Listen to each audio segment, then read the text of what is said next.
Itinanggi ng aktor na si Ricardo Cepeda na may kaugnayan siya sa inirereklamong kumpanya matapos siyang arestuhin para sa kasong syndicated estafa. May spot report si Marisol Abduraman.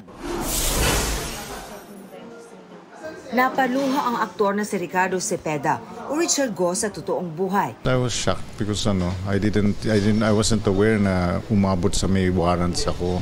Noong Sabado, inaresto si Cepeda sa syndicated estafa.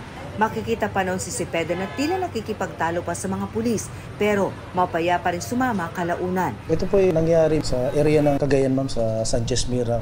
Pero giit ni Cepeda, I'm not connected at all sa company. Even sa business registration, my name is not there. No, wala ako sa running business, anything of the company. Model lang ako about the products. Bukod sa 43 counts ng syndicated estafa, may iba pang warrant of arrest laban sa aktor para sa kasong bouncing check at 3 counts ng paglabag sa Securities Regulation Code.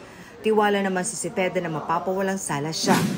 Ilang sasakyan ang nabawi ng PNP mula sa umano'y car loan scam sa Pampanga. 60 teacher na ang nabiktima. Hinihikayat daw sila ng umano'y sindikato na mag-apply ng car loan at pinangakuang sasagutin ang monthly payment nito. Kikita pa raw ang mga biktima dahil ipapasok daw sa ride-hailing app ang sasakyan.